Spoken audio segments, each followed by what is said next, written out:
दोस्तों नमस्कार, आप सभी का स्वागत है आज की इस क्लास में। अगर आप सीटेट की तैयारी कर रहे हो या फिर एमपी टेट की, अगर आपको संस्कृत में दिक्कत आ रही है तो इस चैनल पे आपको संस्कृत की भी कुछ वीडियोस मिल जाएंगी। कुछ क्या, इतनी वीडियोस आपको मिल जाएंगी कि सीटेट में आप 30 में से 25 प्लस स्कोर करेंगे। वीडियोस के लिंक आपको नीचे कमेंट बॉक्स में, डिस्क्रिप्शन बॉक्स में और ऊपर आई बटन में मिल जाएंगे, जिससे आप संस्कृत की बेहतरीन तैयारी कर सकते हैं। आज की इस वीडियो में आप पढ़ेंगे मैथ्स पेडागॉजी के 50 इंपॉर्टेंट क्वेश्चंस जो आपकी परीक्षा के लिए इंपॉर्टेंट होंगे, किसी भी टीचिंग एग्जाम के लिए जिसमें मैथ्स से क्वेश्चन आते हैं पेपर 1 पेपर 2। तो इस वीडियो को शुरुआत से अंत तक देखिएगा। चैनल पे न्यू आए हैं सब्सक्राइब कर लें और बेल आइकन को ऑन कर लें। तो चलिए शुरू करते हैं। जितने भी लोग लाइव जुड़े हैं उन सभी को गुड मॉर्निंग, नमस्कार। आई होप आप सभी अच्छे होते हैं। तो चलिए शुरू करते हैं क्वेश्चन नंबर 1 से। तो आज की इस क्लास में जितने भी लोग लाइव जुड़े हैं उन सभी का बहुत बहुत स्वागत है। ठीक है, आप सभी को नमस्कार। पहला प्रश्न आपसे ये कहा जाएगा कि गणित शिक्षण की समस्याओं को दूर करने के लिए, यहाँ पे दूर होगा, थोड़ा सा टाइपिंग मिस्टेक हुई है। कहा जा रहा है कि गणित शिक्षण की समस्याओं को दूर करने के लिए निम्न में से क्या आवश्यक है। देखिए, गणित शिक्षण में बच्चों को तरह तरह की समस्याएं आती हैं। कई बार बच्चों को सूत्र नहीं याद होते या सवाल बताया गया समझ में नहीं आता है। तो इसके लिए जो समस्याओं को दूर करना है, टीचर होने के नाते क्या सबसे बेहतर ऑप्शन होगा? शिक्षक का व्यवहार उचित हो, व्यक्तिगत भेदों को कक्षा में अपनाया जाए, सभी विषयों के अभ्यास कार्य एक ही शिक्षण विधि से किए जाएं। लास्ट ऑप्शन है ऑप्शन नंबर डी। तो अगर आप उपरोक्त सभी देख करके ये सोच रहे हैं कि इसका उत्तर यही होगा तो आप गलत हैं। इसका उत्तर उपरोक्त सभी नहीं होगा। ट्रिक वाली वीडियो में भी हमने आपको बताया कि जहां पे ही शब्द लिखा हो वो प्रश्न का उत्तर नहीं हो सकता अगर प्रश्न सकारात्मक है। तो ये ऑप्शन आपका गलत हो गया कि सभी विषयों के अभ्यास कार्य एक ही शिक्षण विधि से हम क्यों करेंगे। जिस प्रकार का विषय होगा, जिस प्रकार का टॉपिक होगा, हम उसके हिसाब से शिक्षण विधि का प्रयोग करते हैं, ना कि एक ही प्रकार के। तो दो ऑप्शन ये गलत हो गए। अब समस्याओं को दूर करना है तो सबसे जरूरी क्या है कि शिक्षक का व्यवहार उचित हो। अगर शिक्षक का व्यवहार उचित होगा, बेहतर तरीके से वो बच्चे को समझाएगा, जो भी समस्याएं हैं, पहले तो क्या करेगा, निदानात्मक टेस्ट करेगा, मतलब जानेगा कि बच्चे को कहाँ पे दिक्कत आ रही है। ठीक है, उसको जो ये प्रक्रिया होती है कमजोरी को पता लगाना, अधिगम में जो भी त्रुटियां होती हैं, बच्चे को जो भी दिक्कतें होती हैं, उनको हम पता लगाते हैं निदानात्मक टेस्ट में।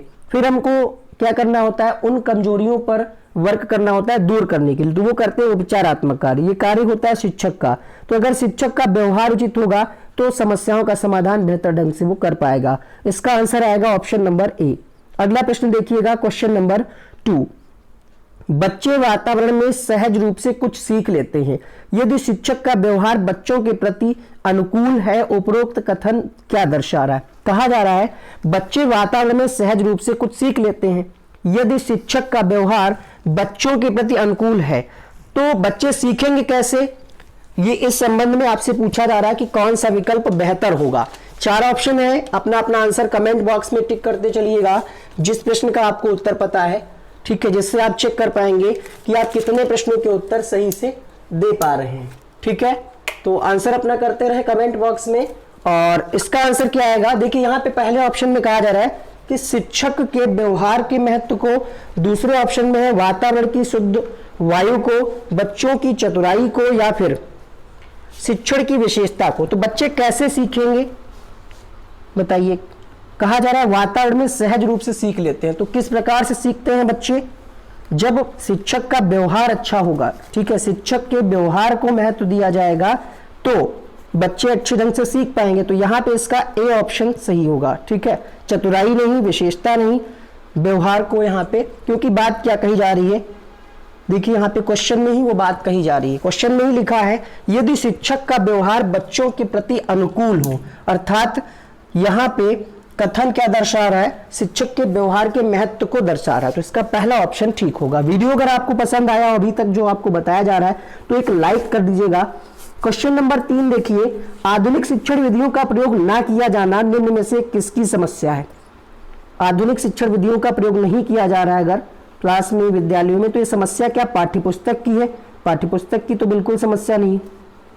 ठीक है, शिक्षण की समस्या है, विद्यालय की है, अभिभावकों। देखिए इसमें अभिभावकों का क्या रोल है, अगर शिक्षण विधियों का प्रयोग नहीं कर रहा है तो वहां पे किसकी गलती होगी? शिक्षण प्रक्रिया में शिक्षक भागीदार होता है। तो यहाँ पे जो दिक्कत होगी वो किसके द्वारा होगी, समस्या किसकी है, तो शिक्षण की समस्या है।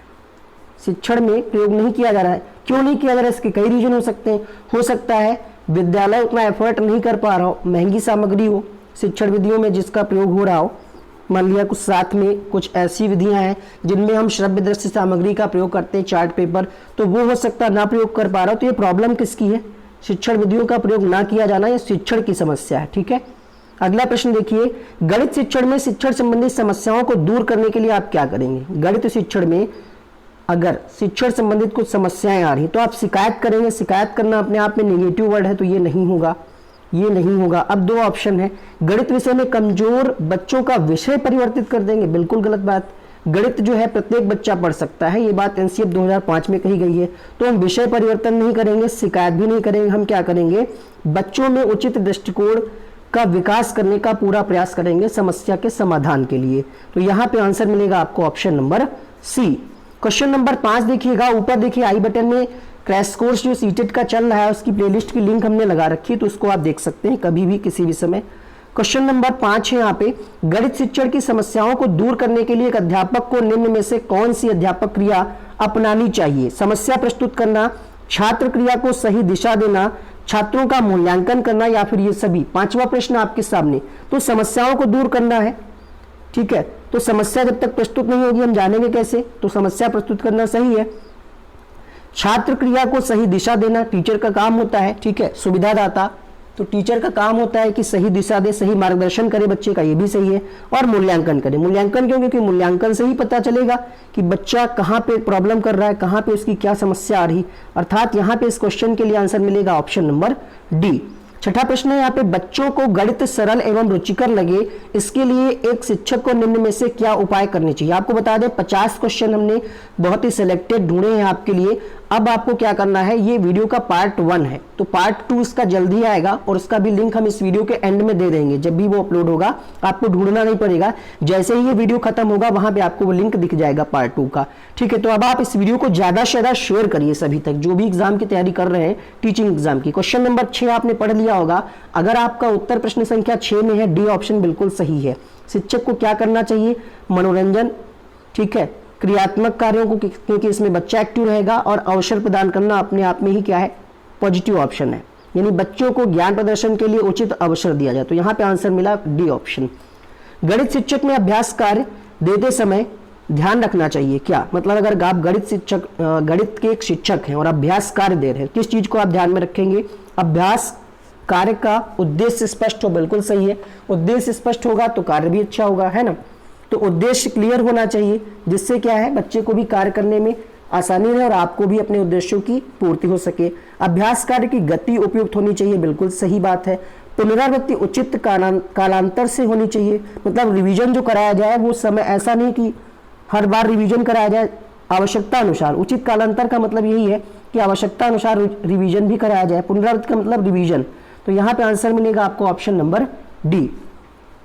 गणित शिक्षण की समस्या को दूर करने के लिए एक बालक में ज्ञान के प्रति रुचि उत्पन्न की जा सकती, कैसे। समस्या को दूर करना है और बालक में ज्ञान के प्रति आप कैसे रुचि उत्पन्न करेंगे, शिक्षण विधि द्वारा, प्रेरणा द्वारा, अभिरुचि द्वारा, या फिर इनमें से किसी के द्वारा नहीं। क्वेश्चन नंबर 8, सिंपल सी बात है, आपको अगर रुचि उत्पन्न करनी है तो आप बच्चे को मोटिवेट करेंगे, है ना, किसी भी तरीके से बच्चे को मोटिवेट करेंगे कि आपके लिए गणित पढ़ना क्यों जरूरी है, इसकी भविष्य में क्या उपयोगिता है ना। आप बड़े होंगे तो इसकी कहाँ, बिजनेस अगर आप करेंगे तब भी जरूरत पड़ेगी, ठीक है, अगर आप कहीं जॉब करेंगे तब भी जरूरत पड़ेगी। तो हम उसको मोटिवेट करेंगे कि गणित क्यों जरूरी है समस्या को दूर करने के लिए। तो यहाँ पे आंसर मिलेगा आपको ऑप्शन नंबर बी। अगला देखिएगा क्वेश्चन नंबर 9, शिक्षण कार्यों को सुगम बनाने के लिए निम्न में से कौन सा गुण एक शिक्षक में नहीं होना चाहिए। पहले आप इसको समझिए, नहीं होना चाहिए आपसे पूछ रहा है क्वेश्चन नंबर 9, अर्थात एक ऐसा ऑप्शन है जो गुण शिक्षक में नहीं होना चाहिए। पहला ऑप्शन है वार्षिक योजना तैयार ना करना। आपको पहले ही ऑप्शन में उत्तर मिल गया, क्योंकि यहाँ पे लिखा है ना करना, है ना, जबकि योजना तैयार करना होता है टीचर को। लेसन प्लान नहीं बनाते हैं हम लोग, बीएड बीटीसी जब आपने किया होगा तो जरूर बनाया होगा, तो आपको आगे बढ़ने की आवश्यकता नहीं है, ठीक है। योजना तैयार करना होता है, यहाँ पे लिखा है ना, अर्थात इसका आंसर यही होगा। बाकी तो सब सही है ना, विषय वस्तु का ज्ञान हो टीचर को, सही बात है, अभ्यास कार्य को महत्व दिया जाए, सही बात है, और पक्षपात रहित व्यवहार, बिल्कुल सही बातें हैं। ये जो है यहाँ पे शिक्षक में नहीं होना चाहिए, इसलिए इसका ऑप्शन मिलेगा ए। आपकी कक्षा के कुछ बच्चे गणित में बहुत कमजोर हैं, तो आप क्या करेंगे? इस समस्या का प्रमुख कारण क्या है? देखिए ये क्वेश्चन दो तरीके से आपसे पूछा जा सकता है। अगर प्राथमिक स्तर पे पूछा जा रहा है तो इसका आंसर कुछ और होगा, अगर ये उच्च प्राथमिक पे पूछा जा रहा है 6 to 8 या पेपर 2 में, तो उसका आंसर कुछ और होगा। अगर नॉर्मली पूछा जा रहा है तो हम आपको बताते हैं। यहाँ पे देखिए कहा क्या जा रहा है, यहाँ पे क्वेश्चन में कहीं भी ये मेंशन नहीं है, ना ही बच्चे की उम्र मेंशन है, ना ही बच्चे की क्लास मेंशन है। तो कहा जा रहा है यहाँ पे आपकी कक्षा के कुछ बच्चे गणित में कमजोर हैं। कारण क्या है? प्राथमिक स्तर पर उन बच्चों की नींव का कमजोर होना, शारीरिक रूप से उन बच्चों का, देखिए शरीर का यहाँ पे संबंध नहीं होगा गणित से, तो ये कट गया, ये कट गया। अब दो ऑप्शन है यहाँ पे, या तो प्राथमिक स्तर पे उन बच्चों की नींव कमजोर रही होगी, प्राथमिक स्तर पे, तब ये हम सही लगाएंगे जब ये क्वेश्चन उच्च प्राथमिक में आएगा, तभी तो हम इसको लगाएंगे, वरना हम क्या लगाएंगे? आपका उन पर ठीक से ध्यान ना देना, मतलब टीचर की कहीं ना कहीं गलती है, तभी तो बच्चा गणित में कमजोर हुआ, बाकी सब्जेक्टों की बात नहीं कही जा रही। अर्थात अगर प्राथमिक स्तर पे क्वेश्चन आएगा तो इसका आंसर ये होगा, और अगर उच्च प्राथमिक में पूछा जाएगा तो इसका आंसर ये हो जाएगा कि प्राथमिक स्तर पे बच्चों की गणित जो है बेसिक जो है कमजोर रही होगी। अब ये क्वेश्चन पे डिपेंड करेगा और परीक्षा आयोग पे डिपेंड करेगा कि वो आंसर क्या देता है। हमने आपको दोनों ही चीजें बता दी। व्यक्तिगत भेदभाव की समस्या क्या है? व्यक्तिगत क्लास में हो या समाज में हो, व्यक्तिगत भेदभाव कब होता है? जब तरह तरह के लोग होते हैं, जैसे क्लास में कोई बच्चा पढ़ने में बहुत तेज है, कोई पिछड़ा है, कोई सामान्य है, तो यही कारण होते हैं व्यक्तिगत भेदभाव के। अर्थात आंसर आएगा यहाँ पे ऑप्शन नंबर डी। अगला देखिएगा 12वां प्रश्न आपके सामने, गणित विषय में समस्याओं को हल करने के अलावा उनका अभ्यास करने में अधिक बल दिया जाता है, क्यों? मतलब समस्याओं को हल करने के साथ साथ कहा जाता है कि प्रैक्टिस करिए, ज्यादा से ज्यादा क्वेश्चंस को लगाइए। इस कार्य के पीछे क्या प्रयोजन रहता है, क्यों ऐसा कराया जाता है? पहला ऑप्शन है नए सूत्रों को समझ सके तथा उनके अनुप्रयोग में दक्ष हो जाएं। बहुत बढ़िया, जितने भी लोग लाइव जुड़े हैं बहुत बहुत स्वागत है आप लोगों का, इतनी संख्या में जुड़े हैं, और आप अधिक लोगों को जोड़ें, हमें अच्छा लगेगा। नाम नहीं ले रहे हैं क्योंकि आपके लिए समय ज्यादा कीमती है ना। अब 200-300 बच्चे अगर लाइव देखेंगे, सभी का नाम लेंगे तो नाम ही हो पाएगा, इसलिए नाम नहीं ले रहे हैं, इससे कोई खास फर्क नहीं पड़ेगा, आप अपनी पढ़ाई पे ध्यान दें। क्वेश्चन नंबर 12 देखिए, तो नए सूत्रों को समझ सके, अनुप्रयोग में दक्ष हो जाए, सही है कुछ ऑप्शन। गणना संबंधी कौशल में, देखिए सीटेट हमने कुछ क्यों कहा, क्योंकि कई बार ऐसा होता है कि सीटेट ऐसे क्वेश्चन पूछता है या टीचिंग एग्जाम में पैडागोजी के ऐसे क्वेश्चन आते हैं जिसमें चारों ही ऑप्शन सही लगते हैं। चारों में बेस्ट ऑप्शन क्वेश्चन की प्रकृति के हिसाब से आपको डिसाइड करना होता है। यहाँ पे कहा जा रहा है कि अभ्यास कार्य में अधिक बल क्यों दिया जाता है, प्रैक्टिस हम बार बार क्यों कराते हैं? इसलिए कराते हैं ताकि बच्चे जो है गणना संबंधी कौशल में निपुण हो जाएं, ठीक है। तो यहाँ पे क्वेश्चन नंबर 12 के लिए आंसर मिलेगा आपको ऑप्शन नंबर बी।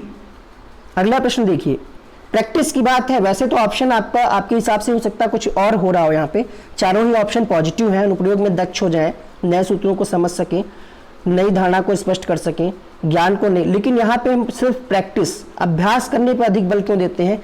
ताकि बच्चा जो है जो भी पढ़ रहा हो गणना संबंधी कौशल उसमें निपुण हो जाए। तो यहाँ पे according to me officially answer key के हिसाब से भी इसका आंसर आएगा बी ऑप्शन, जो आंसर की है और जहां तक मेरा भी अनुमान है उसके हिसाब से।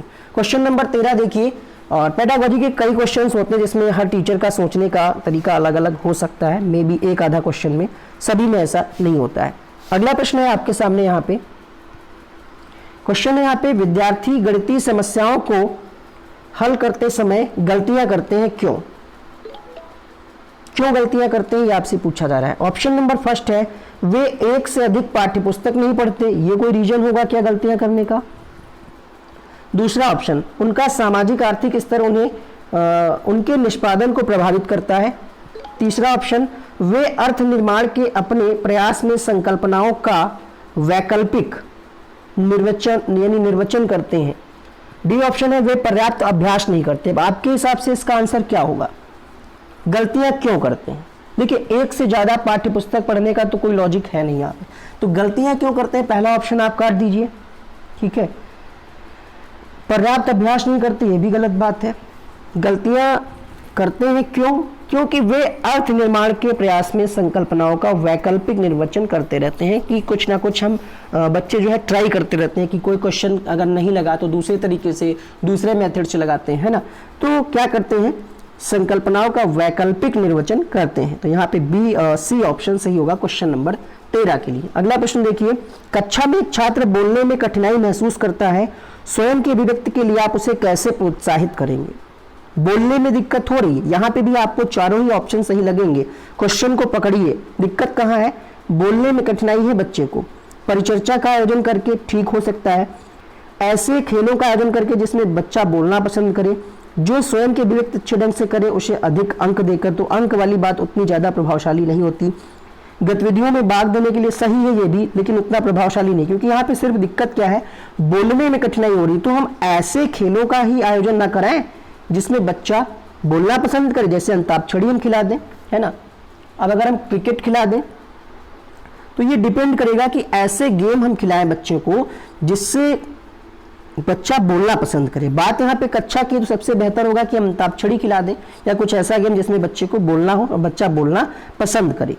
तो इस तरीके से हम बेहतर ढंग से प्रोत्साहित कर सकते हैं। ऐसे ही प्रश्न आपको कंफ्यूज कर सकते हैं, तो आपको देखना पड़ेगा कि सबसे बेहतर ऑप्शन क्या है, क्वेश्चन का नेचर क्या है। क्वेश्चन नंबर 15, आपकी समझ से एक अध्यापक के लिए कौन सा कौशल अति आवश्यक होता है? आप एक अध्यापक होने के नाते आप खुद को ये मान करके चलिए कि आप एक अध्यापक हैं, तो आपका उत्तर बेहतर निकलेगा। पहला ऑप्शन है बच्चों को ज्ञान की खोज के लिए प्रोत्साहित करना, बिल्कुल सही बात है।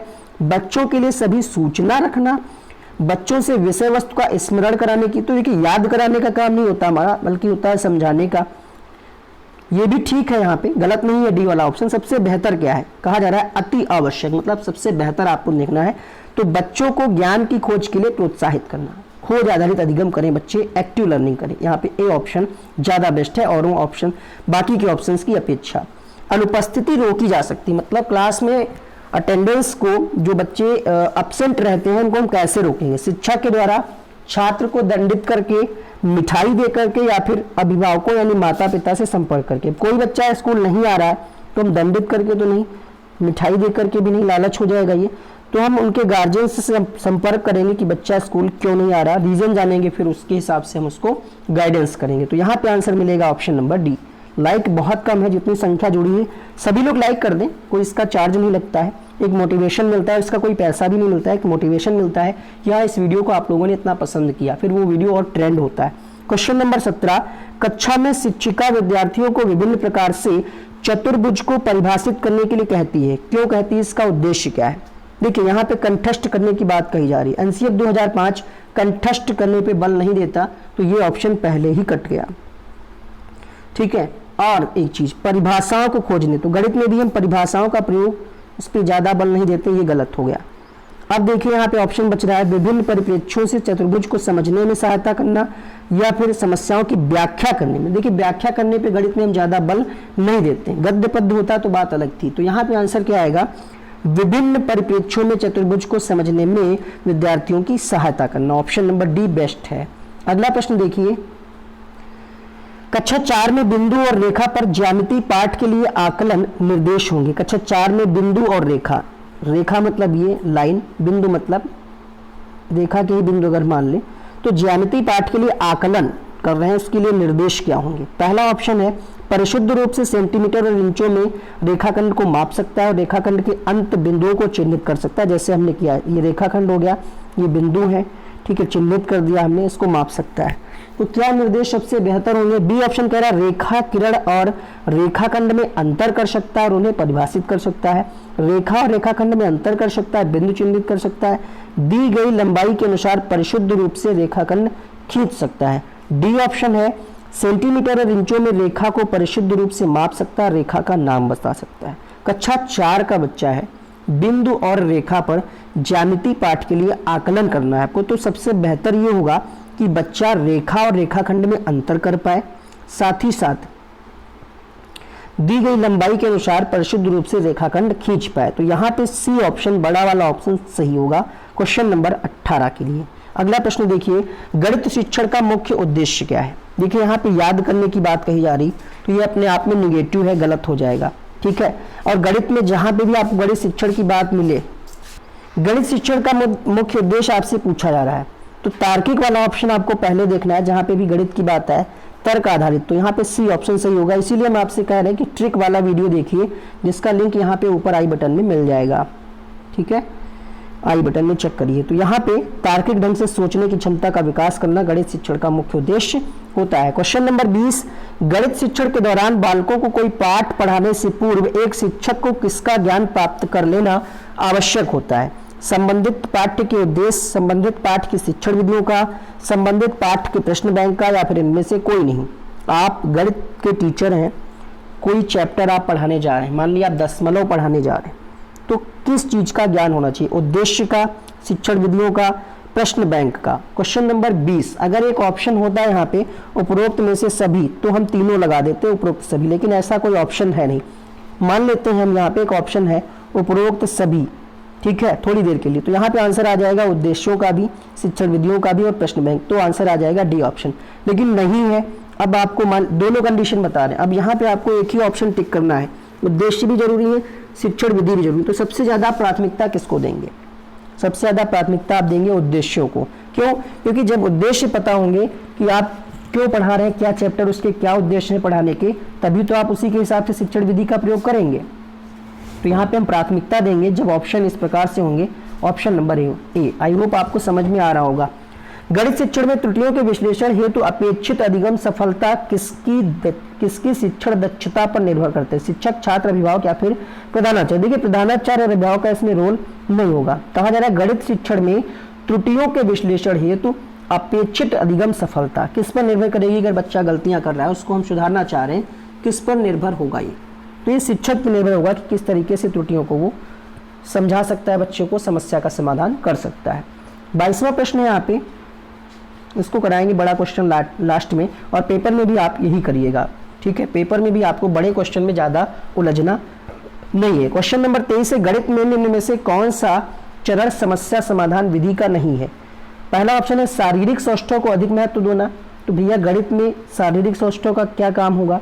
तो यही ऑप्शन हो जाएगा सही। देखिए बाकी देख लीजिए, कहा जा रहा है समस्या समाधान, तो समस्या समाधान तभी कर पाएंगे जब आंकड़ों का संकलन होगा, है ना, ठीक है। उस पर हम देखेंगे कि क्या समस्या आ रही है, समस्या को हम समझेंगे संकलन करने के बाद, फिर उसका सामान्यीकरण करेंगे, व्याख्या करेंगे और निष्कर्ष निकालेंगे। तो बाकी के ऑप्शन ठीक है, लेकिन शारीरिक सौष्ठव का महत्व नहीं देंगे समस्या समाधान में। आंसर मिलेगा आपको ऑप्शन नंबर ए। 24वां प्रश्न है, समस्या समाधान एक ऐसी प्रक्रिया है जिसकी ओर सीखने संबंधी सभी क्रिया अग्रसर होती है, ये कथन किसका है?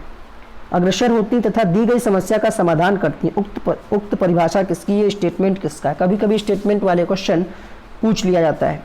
क्वेश्चन नंबर 24 देखिएगा, यहाँ पे सही जवाब मिलेगा, ये स्टेटमेंट है योकम और सिम्पसन का। अगर आपका ऑप्शन था सी तो उत्तर आपका बिल्कुल सही है। क्वेश्चन नंबर 25 देखिए, क्षेत्रमिति पढ़ाते समय, चलिए अब देख लेते हैं यहाँ पे जो क्वेश्चन हमने स्किप किया था। कहा जा रहा है गणित पढ़ाने के एक उपागम के रूप में समस्या समाधान के बारे में चर्चा करते हुए शिक्षकों ने 4 विचार बताए। चारों विचार लिखे ऑप्शन में। कहा जा रहा है निम्नलिखित में से कौन सा विचार इस उपागम के वास्तविक अर्थ को उचित सिद्ध नहीं करता? निगेटिव है ऑप्शन, मतलब 3 सिद्ध कर रहे हैं। पहला ऑप्शन है, मेरे विचार से गणित की पाठ्यपुस्तक के कई प्रश्न समस्या समाधान के लिए इस्तेमाल किए जाते हैं, तो ये तो सही है बात। मेरे विचार से समस्या समाधान को गणित की कक्षा से जोड़ना बेहतर होगा, सही बात है, ठीक है। मेरे विचार से समस्या समाधान और गणितीय तर्कना में कोई सहसंबंध नहीं है, जबकि सहसंबंध होता है। यहाँ पे कहा जा रहा है गणितीय तर्कना और समस्या समाधान में संबंध नहीं है, जबकि होता है, तो आंसर आपको मिलेगा यही वाला ऑप्शन। आपको आगे बढ़ने की आवश्यकता नहीं। बाकी यहाँ पे बात सही कही जा रही कि वास्तविक जीवन से जोड़ा जाए, तो ये भी सही है, मतलब बाकी 3 सही है। क्वेश्चन क्या था? उचित सिद्ध नहीं होता, तो इसका आंसर मिलेगा आपको क्वेश्चन नंबर 22 के लिए ऑप्शन नंबर सी।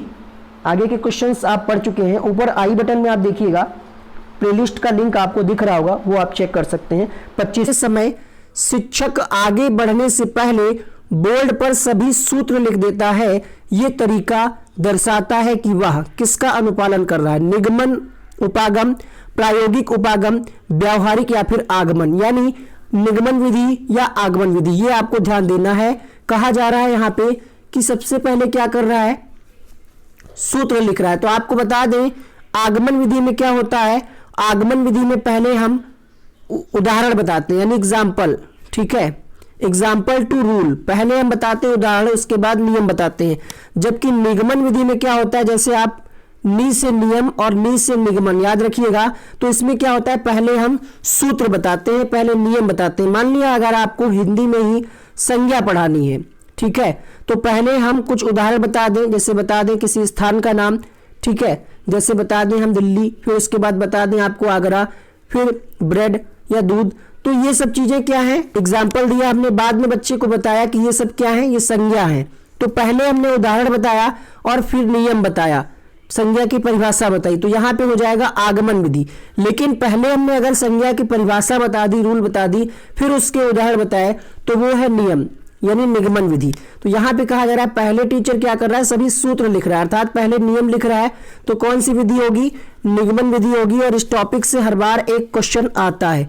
तो आपको निगमन आगमन विधि समझ में आई है तो ठीक है, नहीं आई तो इस वीडियो के नीचे कमेंट करिएगा, उसका डिटेल वीडियो हम आपको प्रोवाइड करेंगे।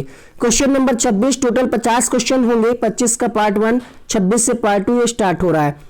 प्राथमिक स्तर पर गणित शिक्षण में बच्चों में त्रुटि की संभावना को कम करने के लिए एक शिक्षक को क्या करना चाहिए कि बच्चा गलतियां ना करे गणित में।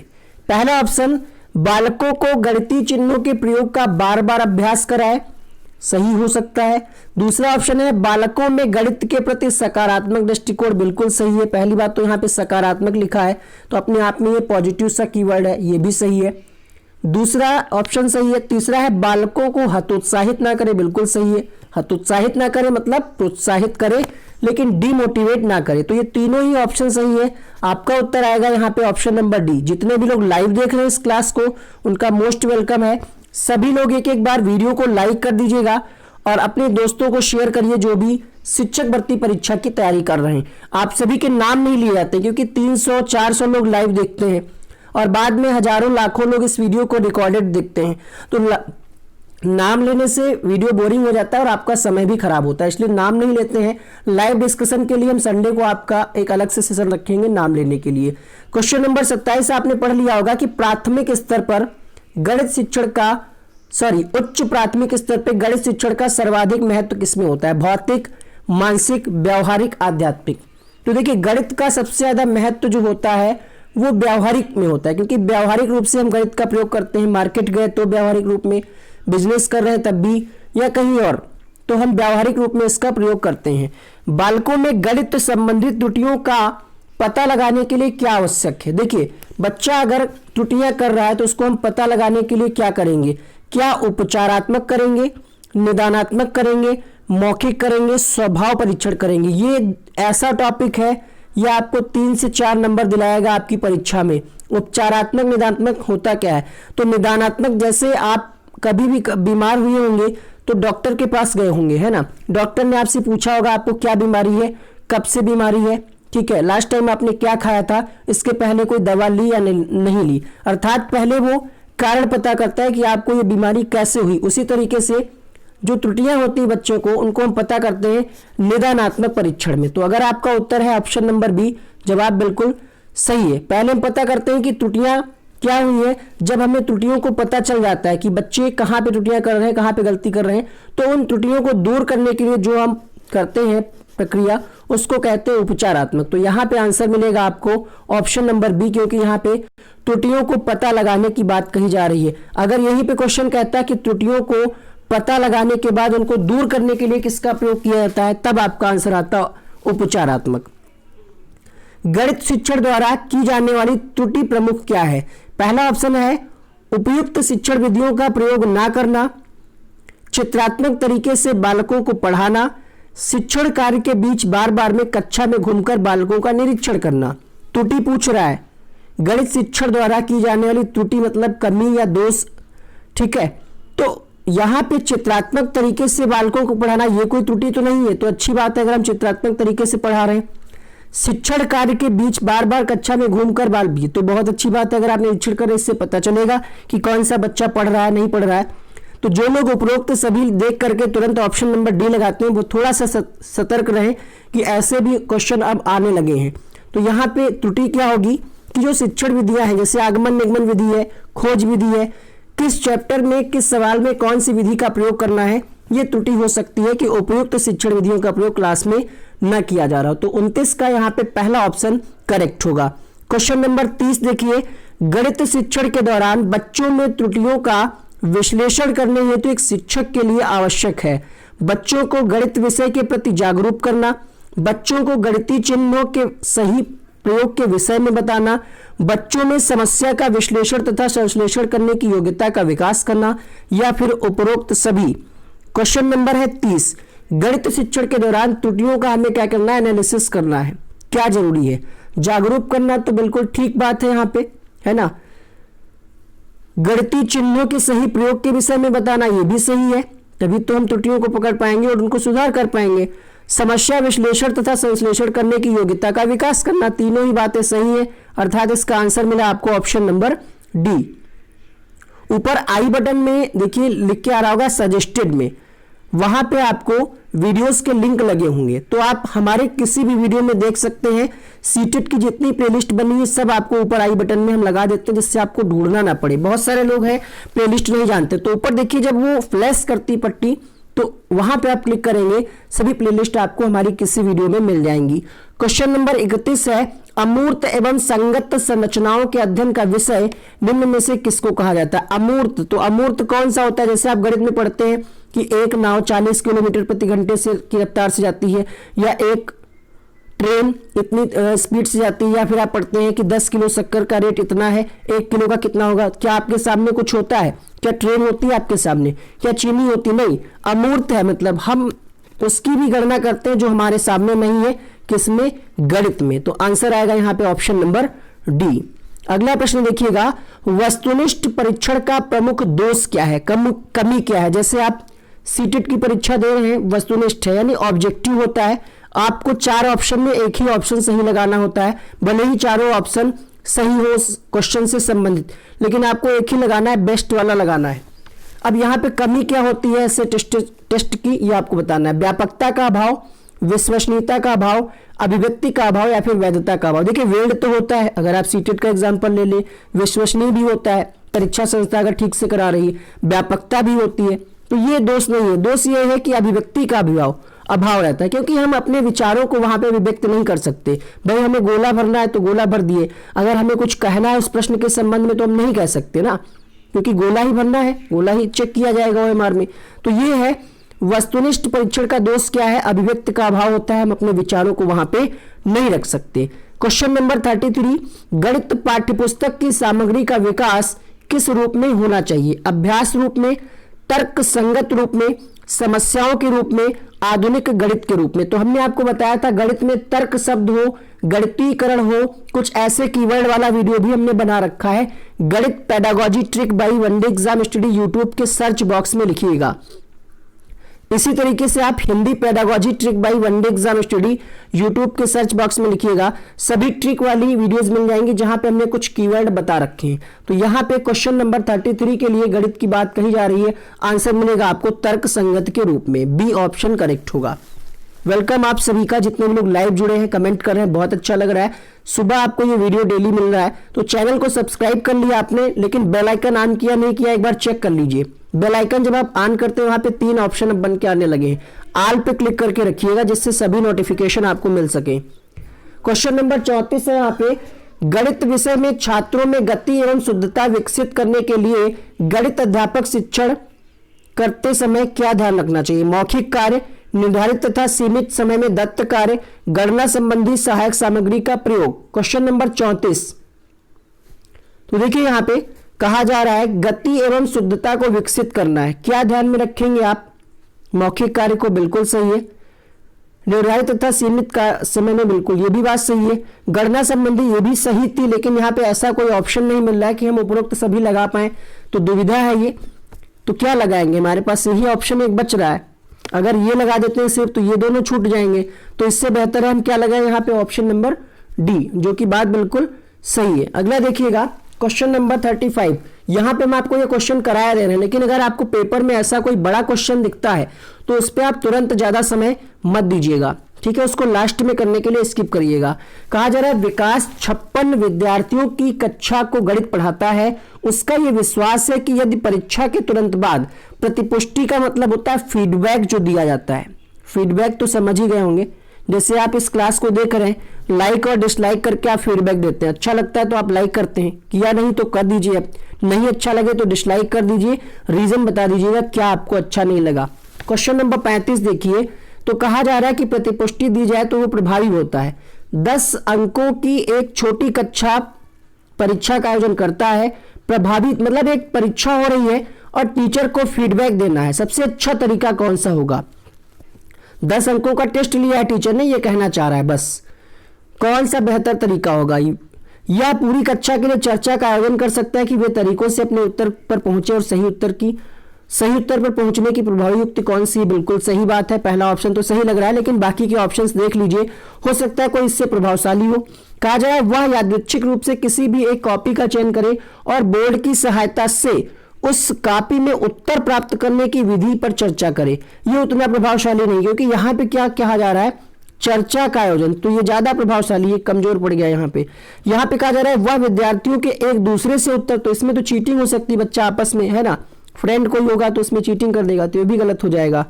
यहाँ पे कहा जा रहा है कि वे स्वयं उत्तरों को जांचे, तो ये भी उतना प्रभावशाली नहीं, अर्थात इसका आंसर क्या आएगा? सबसे अच्छा तरीका है फीडबैक देने का कि वो चर्चा का आयोजन करे, वे तरीकों से अपने उत्तर तक कैसे पहुंचे हैं इसका पूरा डिस्कशन किया जाए, ये सबसे प्रभावी युक्ति होगी। तो इसका ऑप्शन नंबर ए अगर आपने सोचा था, जवाब बिल्कुल सही है। क्वेश्चन नंबर 36, ऐसे प्रश्न आपको मिलेंगे परीक्षा में। ब्लूम टेक्सोनॉमी से क्वेश्चन है और हर बार यहां से भी ये क्वेश्चन आता है। निम्नलिखित कक्षा 3 की पाठ्यपुस्तक में एक समस्या है। समस्या क्या है कि निम्नलिखित समस्या का हल करने के लिए कौन सी गणितीय संक्रिया का प्रयोग किया जाएगा? एक दूध वाला 10 दिन में 1410 लीटर दूध बेचता है, वह एक दिन में कितने लीटर दूध बेचेगा? ये आपको निकालना नहीं है, पूछा आपसे ये जा रहा है कि ये जो सवाल है, ये वाला लिखा है, ये ब्लूम के संज्ञानात्मक क्षेत्र की किस दक्षता की ओर संकेत करता है? संश्लेषण, ज्ञान, बोधन, विश्लेषण।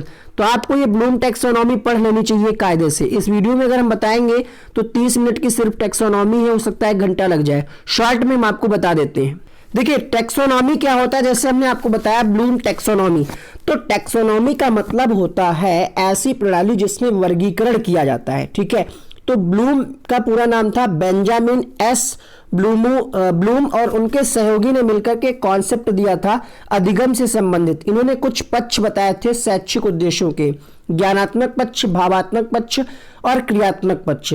और ब्लूम के अनुसार सीखने के भी उद्देश्य 3 प्रकार के होते हैं, जो हमने आपको बताया, ज्ञानात्मक, भावनात्मक, क्रियात्मक पक्ष, ठीक है। इसका वर्गीकरण किया है। अगर हम ज्ञानात्मक पक्ष की बात करें तो इसमें बताया इन्होंने knowledge, understanding, application, analysis, synthesis. यानी जैसे आप मोबाइल लाते हैं तो आपको इसके बारे में पहले बेसिक जानकारी होती है, ज्ञान होता है कि ये मोबाइल है, नोकिया है, ये सैमसंग है। अर्थात ज्ञान के अंतर्गत क्या होता है, ज्ञान में हम विशिष्टताओं का ज्ञान, शब्दावली का ज्ञान, विशिष्ट तत्वों का ज्ञान, परंपरा का ज्ञान इत्यादि हम जानकारी प्राप्त करते हैं। बोध में क्या होता है, बोध में हम उससे जुड़े उसके फीचर जानते हैं। जैसे आपने मोबाइल को लिया तो बोध में हम उसको समझते हैं, अंडरस्टैंडिंग होती है कि ये क्या है, इसमें कौन कौन से फीचर हैं। फिर होता है एप्लीकेशन, ये ब्लूम टैक्सोनॉमी में आपको शॉर्ट में बता रहे हैं। एप्लीकेशन में क्या होता है, हम उनका प्रयोग करना सीखते हैं। मोबाइल के जो फीचर्स होते हैं कि इसमें कॉल हो जाएगी, कैमरा है, उनको हम वास्तविक परिस्थितियों में प्रयोग करना सीखते हैं। फिर क्या है एनालिसिस, विश्लेषण। इसमें क्या होता है, इसमें तत्वों का विश्लेषण किया जाता है, यानी एक तरीके से हम देखते हैं कि कौन सा फीचर ज्यादा अच्छा है, अदर मोबाइल में कौन सा अच्छा है, मतलब ओवरऑल हम इसका एनालिसिस करते हैं क्या अच्छा है क्या बुरा है, ठीक है। अब बात आती है संश्लेषण की। तो संश्लेषण में क्या होता है, इसमें तत्वों को नई संरचना में संगठित किया जाता है, विशेष संप्रेषण की उत्पत्ति योजना का निर्माण, अमूर्त संबंधों के विन्यास द्वारा व्युत्पत्ति होती है। फिर होता है लास्ट में मूल्यांकन। हम मूल्यांकन करते हैं ओवरऑल कि ये मोबाइल हमारे लिए कितना बेहतर था, उसका हम रेटिंग करते हैं एक तरीके से। तो ये स्टेप बताए थे ब्लूम ने। अब आपको ले चलते हैं हम क्वेश्चन पे। क्वेश्चन था कि दूध वाला 10 दिन में 1410 लीटर बेचता है, एक दिन में बेचेगा। ये जो सवाल है किस क्षेत्र के अंतर्गत आ जाता है, तो यहाँ पे क्या किया जा रहा है, ये आपसे पूछा जा रहा है। तो यहाँ पे देखिए एनालिसिस किया जा रहा है, ठीक है। एनालिसिस किया जा रहा है कि 10 दिन में अगर इतना तो एक दिन में कितना, ठीक है। ज्ञान तो है, दूध का रेट हमें पता है, ठीक है, उसके यूज भी हमें पता है, लेकिन यहाँ पे हम क्या कर रहे हैं, एनालिसिस कर रहे हैं। तो यहाँ पे क्वेश्चन नंबर 36 के लिए आंसर मिला आपको option number D. Question number 37 देखिएगा, किस गुण के कारण परीक्षा में शुद्धता रहती है? विभेदकारिता, वस्तुनिष्ठता, वैधता, विश्वसनीयता। ऐसा कौन सा गुण है कि परीक्षा बिल्कुल शुद्ध मन, जैसे आप सीटेट का एग्जाम्पल ले लें या कोई भी गवर्नमेंट एग्जाम ले लें, तो अगर वस्तुनिष्ठता होगी परीक्षा में तो शुद्ध ज्यादा होगी, क्योंकि उसका एक फिक्स आंसर होगा कि अगर आपने क्वेश्चन लगाया उसका ए सही है तो मतलब ए सही है, उसमें आप अपने विचारों को ऐड नहीं कर सकते। तो अगर वस्तुनिष्ठ परीक्षाएं, इसलिए देखा आपने ज़्यादातर जो गवर्नमेंट जॉब के लिए वैकेंसी आती है, परीक्षाएं होती हैं, जो प्री एग्जाम होता है जहां से आप एंट्री करते हैं वो वस्तुनिष्ठ परीक्षाएं ही अब होती हैं। तो यहाँ पे क्वेश्चन नंबर 37 के लिए, एक मिनट, शुद्धता पूछा जा रहा था, सॉरी, वस्तुनिष्ठता नहीं होगा यहाँ पे, वो क्वेश्चन दूसरा था, सॉरी फॉर दैट। यहाँ पे आंसर आएगा आपका वैधता, वैलिडिटी, वेल्ड है कि नहीं है ना, ठीक है। तो यहाँ पे आंसर सी आएगा, वस्तुनिष्ठता नहीं होगा, सॉरी फॉर दैट। अगला देखिएगा, वो क्वेश्चन दूसरा भी हम आपको कराएंगे, वही हमारे दिमाग में था, ये वाला शायद क्वेश्चन था, ठीक है, अभी कराएंगे इसको भी हम। त्योहार के समय कक्षा 5 में प्रतिशत प्रकरण के समय सेल पर कक्षाई चर्चा शुरू हो गई है। कक्षा में इस प्रकार की चर्चा करने से क्या होगा, ठीक है। कक्षा 5 में प्रतिशत प्रकरण है, मतलब प्रतिशत जो चैप्टर नहीं होता है, वही प्रकरण का मतलब है टॉपिक, ठीक है। तो प्रतिशत प्रकरण पे क्या कहा जा रहा है यहाँ पे, सेल कक्षाई चर्चा शुरू हो गई, तो इस प्रकार की चर्चा से क्या होगा। पहला ऑप्शन है अपने वाद विवाद संबंधी कौशलों को बढ़ाने में विद्यार्थियों की सहायता होगी, बिल्कुल सही बात है भाई। दूसरा ऑप्शन कह रहा है कक्षा में गर्मा गर्मी वाली बहस आरंभ करती है, माहौल खराब, तो भाई माहौल तो खराब नहीं होगा, अर्थात ये गलत हो गया। यहाँ पे कहा जा रहा है एक दूसरे के विचारों को सुनने में विद्यार्थियों की सहायता करती है और अपना तर्क प्रस्तुत करने की प्रोत्साहित करती है, सही बात है। यहाँ पे तो दो ऑप्शन सही है, देखते हैं इसका दोनों में बेस्ट कौन सा मिलता है। फिर कहा जा रहा है कि उपेक्षा, उपेक्षा मतलब एक तरीके से इग्नोर, क्योंकि ये शोर बढ़ाती, तो ये तो गलत हो गया। अब दो में से आपको बेहतर ऑप्शन डिसाइड करना है क्या हो सकता है। पहले में कहा जा रहा है वाद विवाद संबंधी कौशलों को बढ़ाती है। देखिए मैथ में वाद विवाद पे आप ज्यादा बल देंगे या फिर तर्क पे, तो आपका उत्तर आएगा तर्क। यहाँ पे एक शब्द लिखा है, इसीलिए आपको हमने बताया कि कीवर्डों को आप जरूर देखें कि किस सब्जेक्ट की पेडागोजी में किस शब्दों पे आपको विशेष बल देना। तो यहाँ पे तर्क लिखा है और मैथ होती है तर्क आधारित, तो यहाँ पे हमारे लिए सी ऑप्शन बेहतरीन हो जाएगा। अगला क्वेश्चन देखिए, एक परीक्षा की प्रायोगिक परीक्षा पुस्तिका को विभिन्न परीक्षकों द्वारा देखी जाने पर वो उसमें भिन्न भिन्न अंक प्रदान करते हैं। ऐसी स्थिति में आयोजित परीक्षा में जिस गुण की कमी है, तो वही हमारे माइंड में था कि शायद यही वाला क्वेश्चन होगा। यहाँ पे वस्तुनिष्ठता की कमी है, तभी तो यहाँ पे अलग अलग अंक मिल रहा है भाई। अगर आप निबंध लिखते हैं किसी भी सब्जेक्ट में, तो 10 में से आपने हाई स्कूल में लिखा होगा, इंटर में किसी को 7 नंबर मिलते हैं उसी क्वेश्चन में, किसी को 8 मिलते हैं और किसी को 9 मिल जाते हैं, किसी को 4 मिल जाते हैं। इसी शिक्षक पे मूड पे कई बार डिपेंड करता है कि चेक करने में उसको अगर राइटिंग अच्छी लगी तो ज्यादा नंबर दे देगा। तो यहाँ पे भिन्न भिन्न अंक प्रदान करे जा रहे हैं। तो कमी किस गुण की है, वस्तुनिष्ठता की कमी है। अगर वस्तुनिष्ठता होगी, ऑब्जेक्टिव क्वेश्चन होंगे, तो एक क्वेश्चन का अगर 1 नंबर है तो उसको 1 ही मिलेगा। समझ पा रहे इस बात को। तो यहाँ पे आंसर आएगा सी, क्योंकि कमी पूछा जा रहा था। क्वेश्चन नंबर 40 है, यहाँ पे उपचारात्मकता शिक्षण की व्याख्या में क्या है। समूह अनुवर्ग शिक्षण, निरीक्षण अनुवर्ग शिक्षण, व्यक्तिगत। तो उपचारात्मक में हमने आपको अभी क्या बताया था कि हम कमियों को पहले पता लगाते हैं फिर उनको दूर करते हैं। तो समूह, निरीक्षण, व्यक्तिगत तीनों होंगे। आंसर आ जाएगा ऑप्शन नंबर डी। भाई लाइक बहुत कम है, जितने लोग देख रहे हैं कोई इसका पैसा हमें नहीं मिलता लाइक का, और अगर मिलता भी होगा तो आपके पास से नहीं जाएगा। पहली बात तो मिलता नहीं है। अगर आपको वैल्यू ना हो तो आप चेक कर लीजिए एक व्यू का कितना पैसा, आप खुद ही जान जाएंगे। एक मोटिवेशन होता है, वीडियो ट्रेंड करता है, ज्यादातर लोगों तक पहुंच जाता है जब आप लोग लाइक करते हैं। तो लाइक कर दिया करें, हमारा ही नहीं आप किसी का भी वीडियो देखें, अगर आपको पसंद आता है तो आपका ये फर्ज है कि आप लाइक करें। फ्री के वीडियोस आपको मिल रहे हैं, मेहनत से बनाए जाते हैं, पीडीएफ नोट्स और सब कुछ। नोट्स अगर आपको प्राप्त करना, अगर आपको लग रहा है कि नोट्स की आवश्यकता है आपको, तो व्हाट्सएप नंबर है, पेड नोट्स होंगे, आप परचेज कर सकते हैं, फ्री नोट्स नहीं मिल पाएंगे, ठीक है। वैसे आप वीडियो फ्री दिए जा रहे हैं, आप नोट्स बना लें, बेहतर होगा खुद से। क्वेश्चन नंबर 41 यहाँ पे आंसर आपका सही है। गलतियों और कमियों को दूर करने के लिए आवश्यक क्या है। गलतियों और कमियों को दूर करना है तो जरूरी क्या होगा, उपचारात्मक, ठीक है। क्योंकि यहां तो हम कमियों को पता लगा लेंगे, उपचारात्मक में क्या करेंगे, दूर करने के उपाय करेंगे। शुरुआत में पहले क्वेश्चन में हमने आपको बताया था, तो यहाँ पे सी ऑप्शन सही होगा।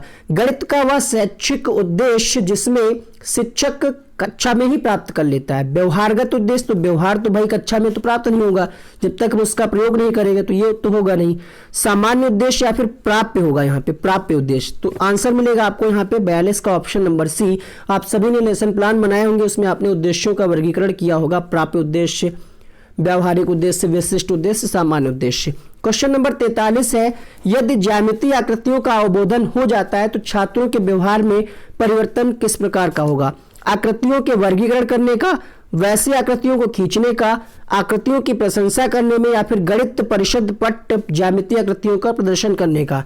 कहा जा रहा है अगर ज्यामिति में हम जान जाते हैं कि कौन सी 3D आकृति है, 3D फिगर है, 2D है, वृत्त क्या है, शंकु क्या है, इस प्रकार आयत कैसे बनता है, तो क्या है हम वर्गीकरण कर पाएंगे कि कौन वृत्त होता है, कौन शंकु, बेलन, तो अर्थात हम अंतर कर पाएंगे। ठीक है, अंतर कर पाएंगे, ये व्यवहार में परिवर्तन होगा। आंसर मिलेगा option number A. Question number 44 देखिए, यदि आपकी कक्षा में कोई छात्र गणित विषय में कई बार फेल हो जाता है यानी अनुत्तीर्ण हो जाता है, तो किस क्षेत्र में कमजोर है ये जानने के लिए आपका क्या करेंगे। हमने आपको कई बार अभी भी बताया कि जब हमें कमियों का पता लगाना होता है तो हम निदान करते हैं, जैसे हम डॉक्टर के पास जाते हैं, वो हमसे पूछता है। तो कमजोरी का पता लगाने के लिए चाहे जैसे घुमा करके क्वेश्चन पूछे, जब बात कही जाए कि सब्जेक्ट में कमजोर है या बच्चे को अधिगम में गलती हो रही, त्रुटि हो रही है, कमी हो रही है, तो हम सबसे पहले निदानात्मक टेस्ट करते हैं, अर्थात निदानात्मक कार्य। तो क्वेश्चन नंबर 44 का ऑप्शन नंबर सी सही होगा। निदानात्मक परीक्षणों से ज्ञात किया जा सकता है छात्रों के लिए कठिनाइयों के क्षेत्र में उनके द्वारा की जाने वाली विशेष प्रकार की त्रुटियां। बिल्कुल सही है भाई, त्रुटियों को ही तो हम पता लगाते हैं निदानात्मक में, तो ये ऑप्शन सही है। ठीक है, कठिन होना गलत हो जाएगा यहाँ पे। छात्रों की गणित के प्रति रुचि होना, रुचि को हम निदानात्मक में कैसे पता लगाएंगे। निदानात्मक में हम तो कमियों को पता लगाते हैं कि कहाँ पे दिक्कत आ रही है। पृष्ठभूमि का अभाव, तो यहाँ पे बेस्ट ऑप्शन क्या है, यहाँ पे छात्रों के लिए कठिनाई के क्षेत्र एवं उनके द्वारा की जाने वाली विशेष प्रकार की त्रुटियों का हम पता लगाते हैं निदानात्मक परीक्षण में। क्वेश्चन नंबर 46 है, कमजोर तथा पिछड़े छात्रों के लिए उपचारात्मक शिक्षण का प्रयोग किया जाता है। तो उपचारात्मक कब करते हैं, पहले निदानात्मक कर लेते हैं, उसके बाद करते हैं। यहाँ पे निदानात्मक तो लिखा है, जल्दबाजी में आप क्वेश्चन का आंसर गलत कर देते हैं निदानात्मक देख करके ही।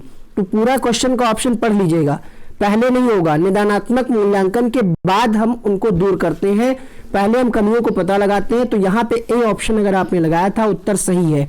जिस भी प्रश्न का आपको उत्तर पता हुआ करे कमेंट बॉक्स में लिखें, और इन 25 क्वेश्चन में आपके कितने उत्तर सही होते हैं, एक एक कमेंट आप सभी से चाहिए। कमेंट में आपको कोई कष्ट नहीं होना चाहिए, वीडियो को रोकें और कमेंट करें, लाइव में नहीं बाद में भी देख करके कमेंट करें कि वीडियो आपको कैसा लगा। क्वेश्चन नंबर 47 आपकी स्क्रीन पे, छात्र विद्यालय में रहकर जो कुछ सीखता है उसकी जांच हेतु जो परीक्षाएं आयोजित की जाती हैं वे क्या कहलाती हैं।